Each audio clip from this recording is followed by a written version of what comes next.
And a good afternoon to everybody. Sorry for coming on here a little bit late. Just had stuff going on, but we got it. Appreciate everybody coming in. Let's see who showed up. I'd like to say welcome into Junius Blair. Thank you so much for coming in. It's so good to see you. John, good to see you. Thanks so much for coming in.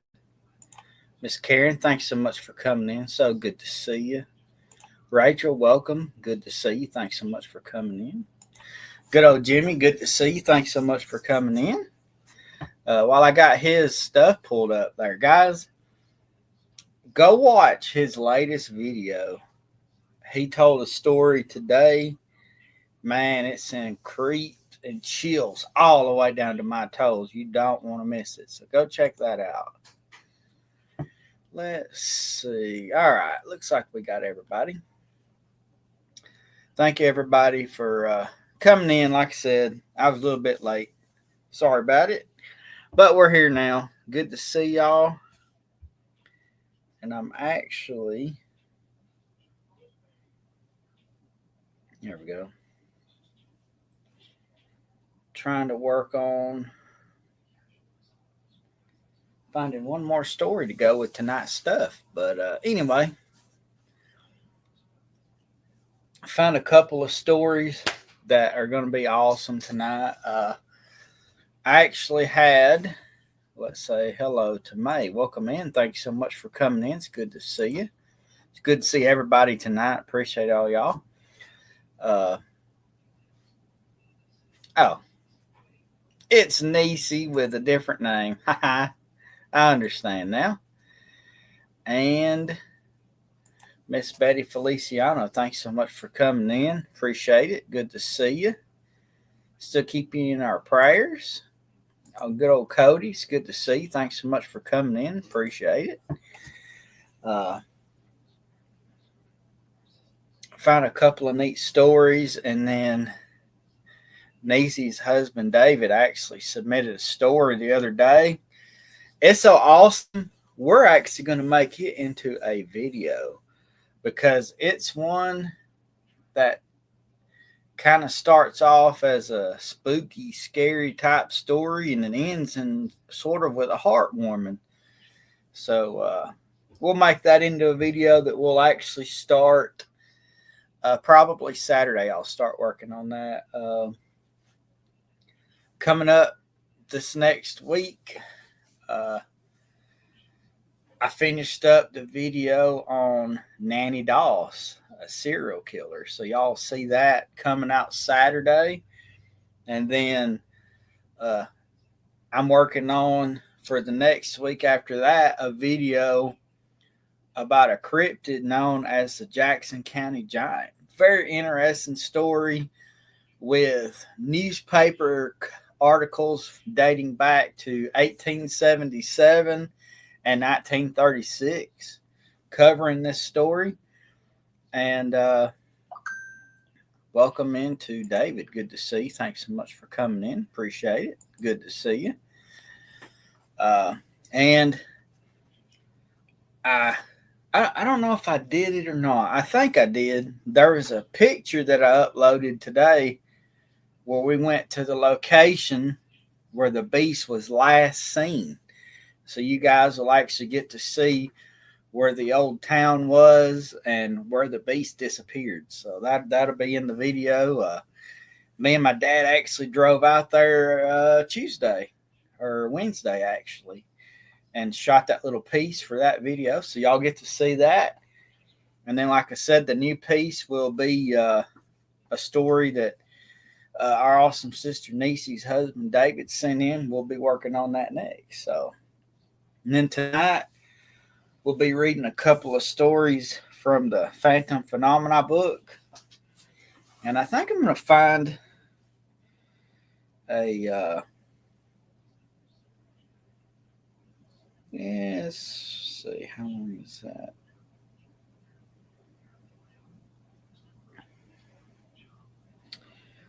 Boy, it's a long one. I don't know if I have time for that one. Let's see. Well, we'll read a couple of find a couple of stories anyway. So it's going to be awesome. Uh, to me, one of the funniest things about doing Appalachian history is actually getting to go to the area where it took place and seeing what's left. Unfortunately, a lot of places there's nothing left. But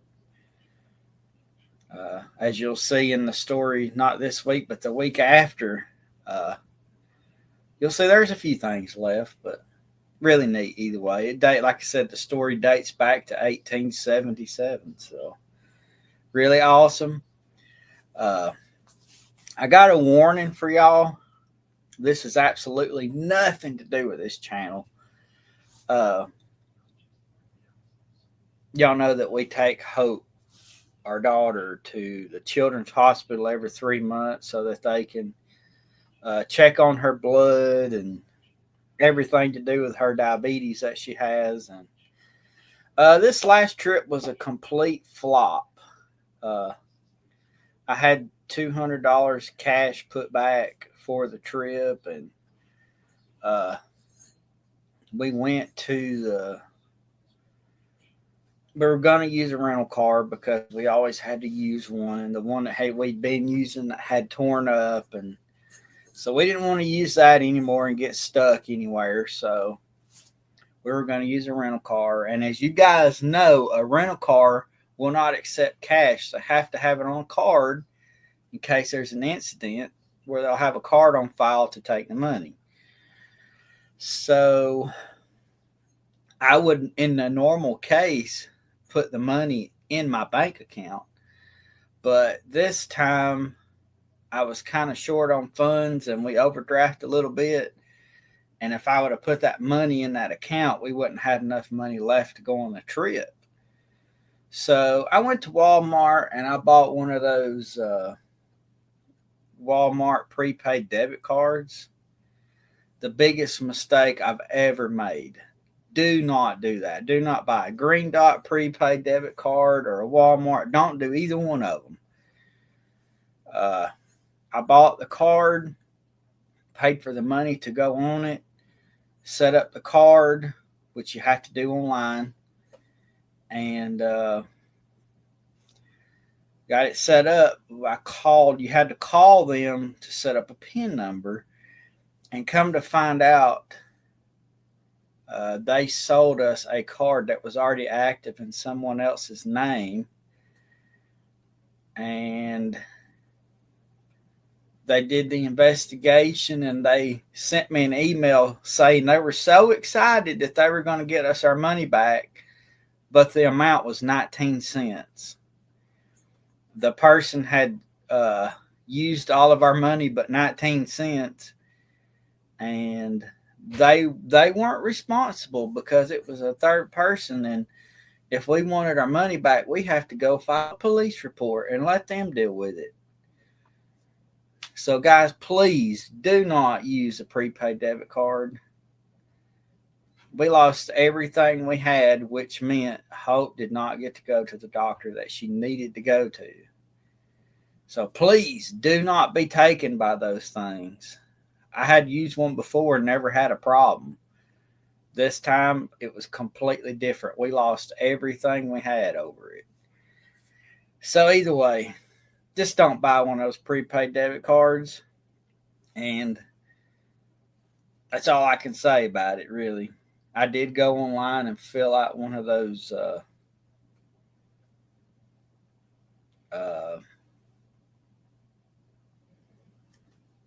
Better Business Bureau claims on them. I did do that. So maybe they'll do something about it and we might get our money back. I don't know, but it's crazy.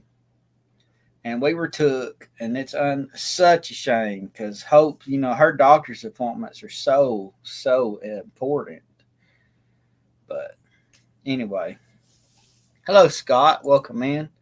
Thank you so much. And Miss Sandra, thank you so much for coming in. It's good to see you. Welcome in to everybody. Appreciate all y'all coming in, and let's see if we can get some stories going. How about that? So let me get me off of this old screen. and then we'll dig into some stories. All right. The first story is called Eyes Everywhere. Welcome into Carolyn. So good to see you. Thanks so much for coming in. Appreciate it. Peering over the edge of the boat, all that's visible are the small dots of stars reflected in the water surface. But when trying to get back to shore, the spots in the water revealed their true form. The location is off a Georgian Bay dock in Ontario, Canada. The date and time is a late night in 2011. The atmosphere was a tranquil, but then rocked by a palatable desperation. This story takes place in 2011. My family and I had just gone down to Lions Head, Ontario, Canada to visit my stepdad's brother and his family. It was at a point in my life where I hated everyone and wanted to be just by myself. I was rebellious and I didn't care if anyone knew about it. We stayed at a trailer park near the Georgian Bay docks. At the dock, there were boats you could rent. One night, halfway through the week of our visit, I snuck out, which was difficult to do when we were all in a trailer, but I was determined. I walked to the docks, untied one of the paddle boats left there. Normally, these boats were driven by two people, but I was fine with taking it slow. I got a good distance from the harbor, just enough that I could see it. I took out my phone, plugged in my headphones to listen to music. It was a it was better to appreciate the stars that we don't get to see in the city. I lost track of time and was nodding off. I decided it was time to go back. I got up with my resting position and looked around searching. At first, it was serene, thinking that staying a few more minutes would be fine. But after a few minutes, it dawned on me that I couldn't see the dock anymore. It had to be around there somewhere, but where was it? I started to paddle toward the closest landmass I could see. I couldn't have been that far from harbor, could I? After a few minutes of desperate paddling, I realized something. I wasn't moving. Initially, I thought I was stuck in some weeds or a log or something, so I looked over the edge and I saw nothing. There were only stars reflecting on the calm water. I rotated around the boat, trying to find whatever I was stuck on. Peering over the left side, I spotted it. At first, I thought it was a large star, or even a regular one that was distorted by the water. But it didn't move with the waves like that. Then I noticed another one, and another, and another.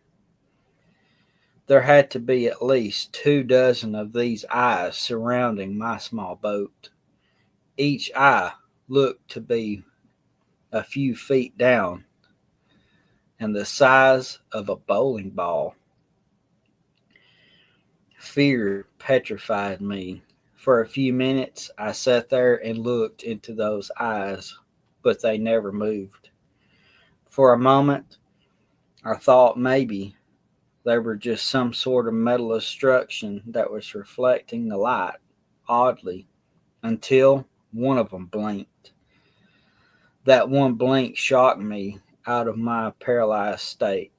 I sat back in my seat and pedaled as hard as I could, but no matter what I did, I could not move from that spot.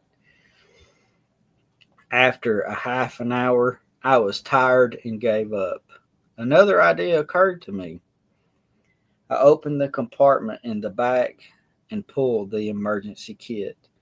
I grabbed a flashlight and tried to illuminate the mysterious object beneath my vessel. But my light revealed nothing but an inky void. Whether it was the skin of whatever this thing was or the darkness of the abyss below, it didn't matter. I had one goal in mind. I threw my flashlight at the closest to the boat, and the eye seemed to blink. In fact, all the eyes blinked in unison. Out of nowhere, something jolted me from my position, leaned over the boat, and forcefully flung me back into my seat. I didn't care about anything except getting off of this lake. So I took the boat to the nearest shore.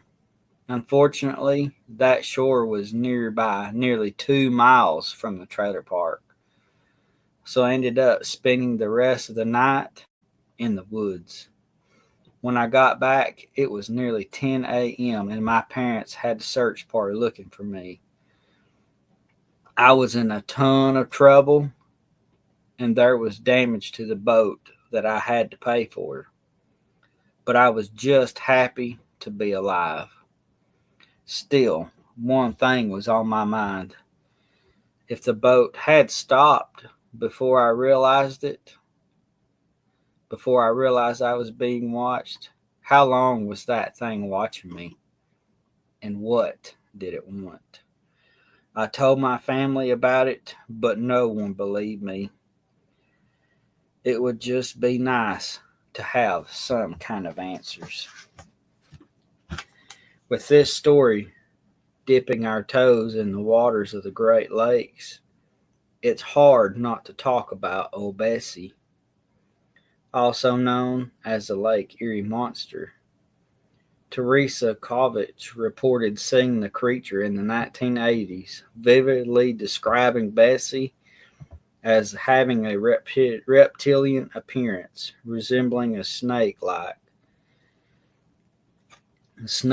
with its long, sinuous body.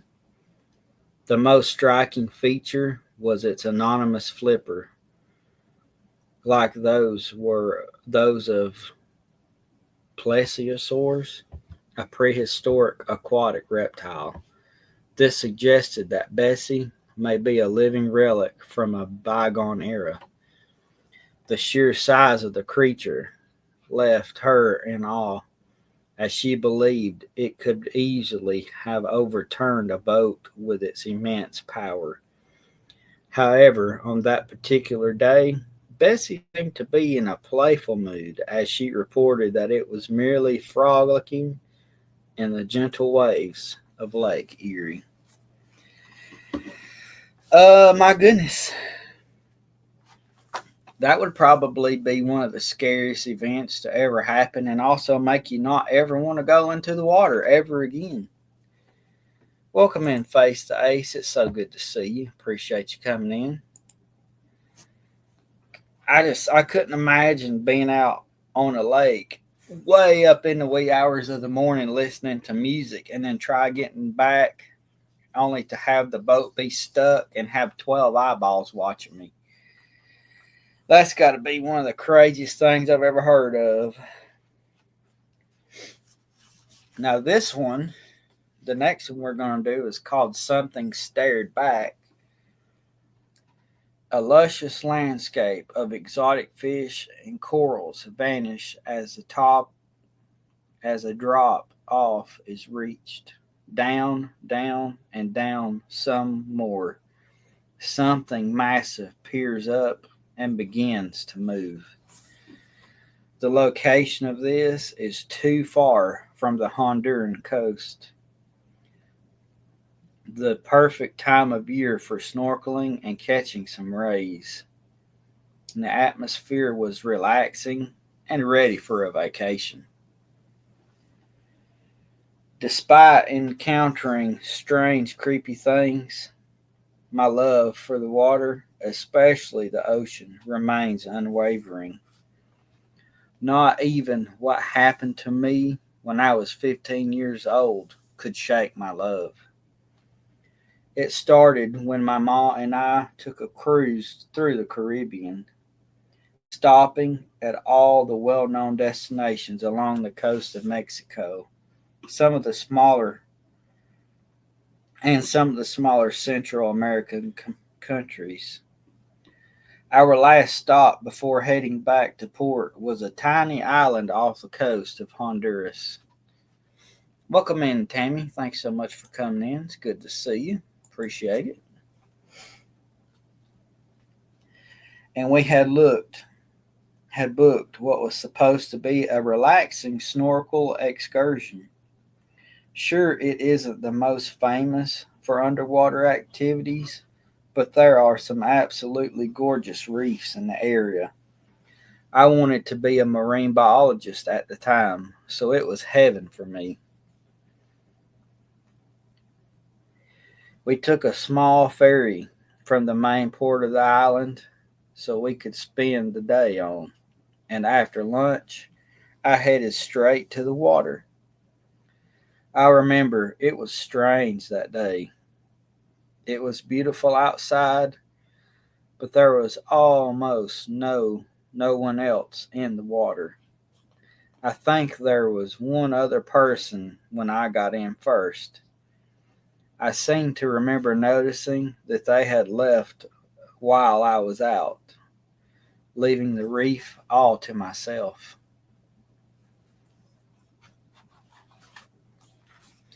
Hey Jackie, welcome in. Thanks so much for coming in. Sorry I missed you. The water was like a dream, not too hot or cold, and sporting tall shelves of reddish and coral swarming with tropical fish. I don't know how long I spent just floating around, but it must have been hours. At least I came out looking like a freshly cooked lobster by the end. Anyway, I was floating on my stomach, trying to identify many of the fish I could see, meaning I was paying attention to where I was going. I wasn't paying attention to where I was going. Suddenly, like someone had flipped a switch, the water got frigid. And in the same instant, I found I had kicked my way over the top of the drop off point. The reef came to an end, revealing a rugged outcrop that seemed to vanish into the depths beneath. This may not seem scary to those who haven't experienced anything like it, but suddenly finding yourself suspended above a seemingly bottomless point causes some sort of primal terror in you. I froze up, suddenly feeling tiny and out of place. The silence of the water in my ears was deafening.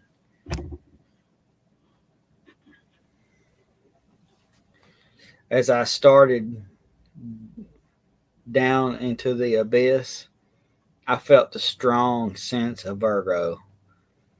Just as I was regaining my senses and the ability to move, I saw it. Something shifted in the murky darkness below me. Something impossibly big. Welcome in, Daryl. So good to see you. Thanks so much for coming in. And Jackie, that's so awesome to hear. Your cancer count is down to 15. That is so awesome. The last thing I remember is seeing an enormous eye open up, looking directly at me. The next thing I knew, I was back to shore, trying desperately to explain what happened to me, probably to my probably tipsy mother. When I got to the part about seeing something in the water below me, my voice caught. I didn't want to make myself sound crazy by reporting some giant sea creature, especially since she was already barely paying attention. I never told anyone that part of my story, and to this day I still wonder what it was I could see.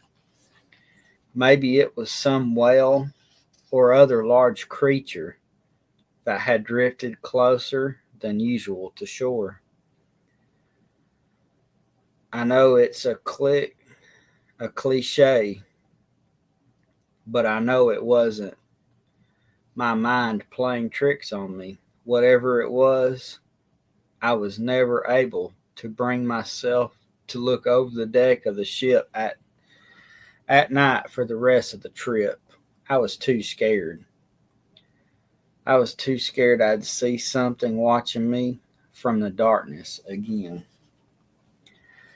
The legend surrounding the Lucia are deeply rooted in folklore of the Bahamas and the Caribbean.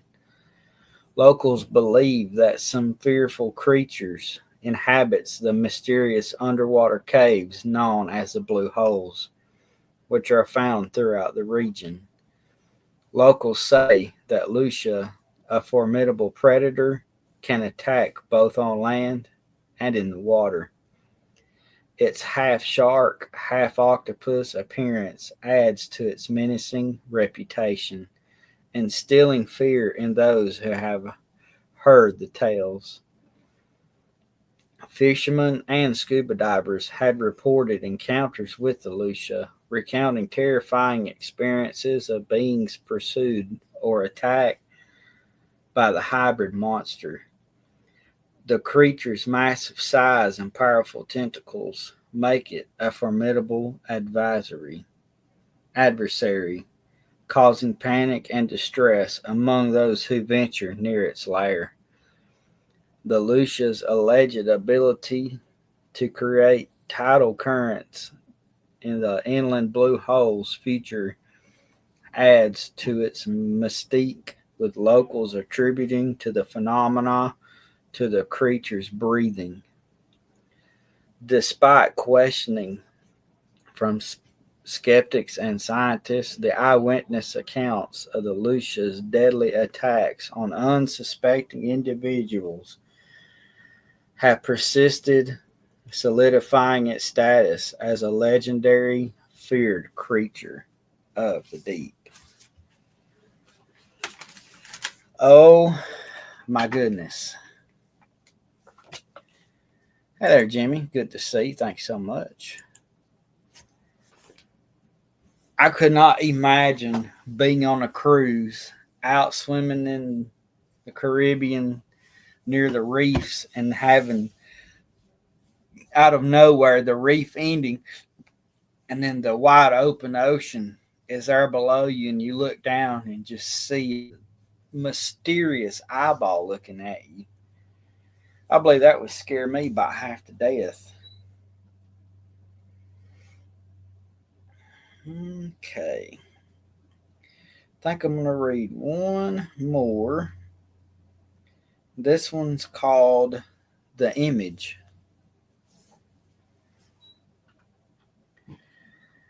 I had one clear paranormal experience which I will never forget.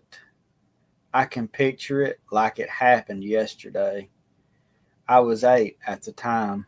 My auntie and uncle operated a very small package store 20 miles out of town. My Aunt V grew up in the local vicinity and spent most of her 50 plus years here. Her mother, Hilda, lived in the house by herself and was only a few houses away from where we lived. Her daughter and my Aunt V's husband, Shortly, who was my dad's brother, lived in the house next to us in town. Again, 2 houses from Hilda's. I had been in Hilda's house several times and knew her as basically my aunt's mom. Anyway, the day I remember so well went like this. I took about 30 minutes to drive from town to this little store, which was only open during the summer months. I remember very clearly as I walked up to those steps to go into the store with my parents and brother, I got a very clear image of Hilda. She was lying on her bed, fully clothed in daytime clothes, appropriate for the time of day, and her long gray hair being loose. She was laying supine on the table, on top of the bed covers. What was so striking was this image came very quickly and clearly, and I knew or was told she was dead.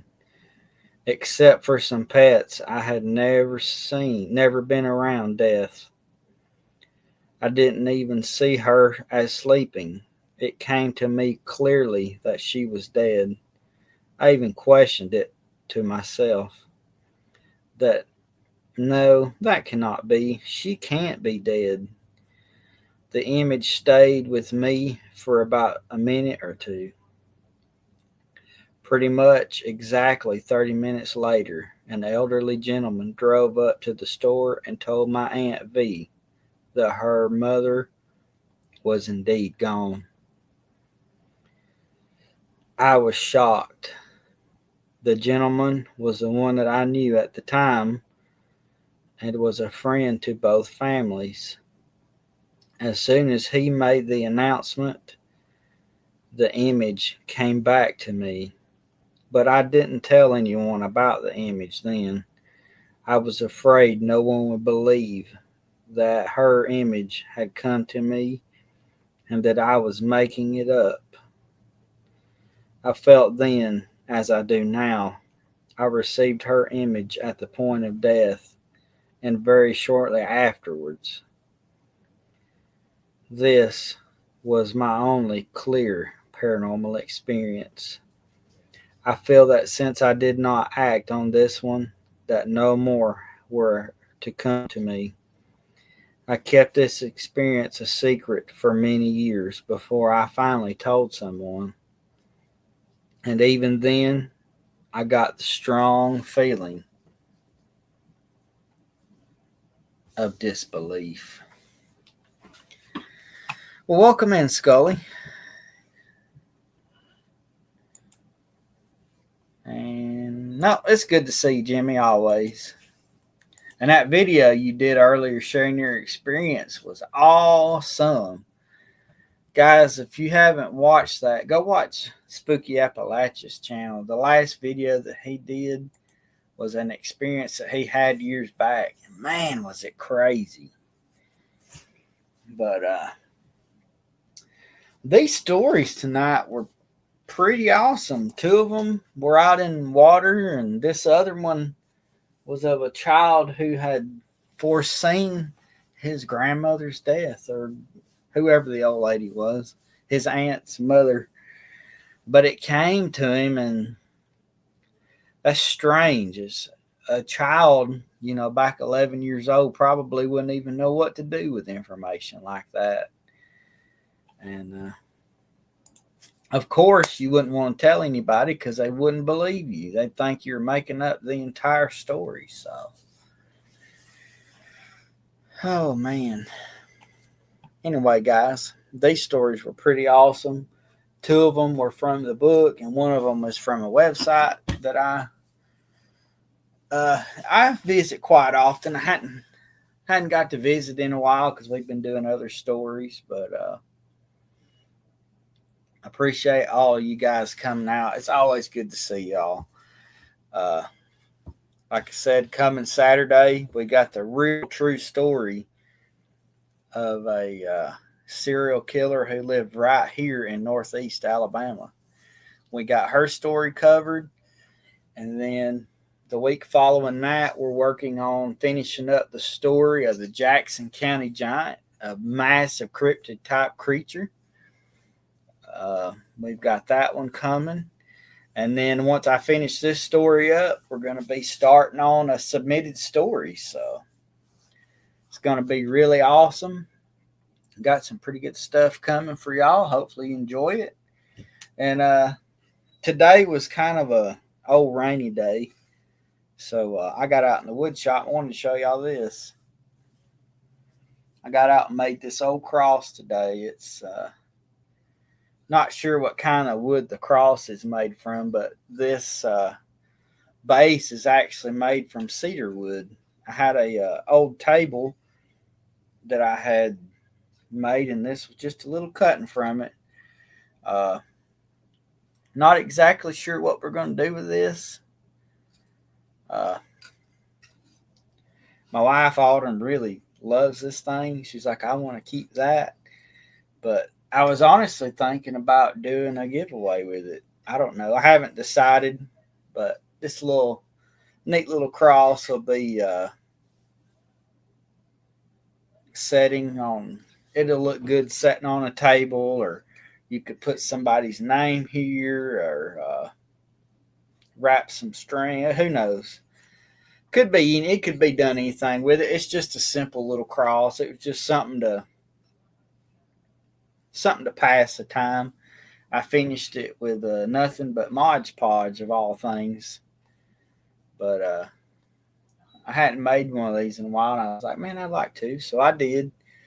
I got it sitting right here to my side. I don't know if I hadn't decided whether I want to give it away. It would be a really good giveaway, especially since we're getting close to 2,000 subscribers. I think we're at 1,957 subscribers as of right now.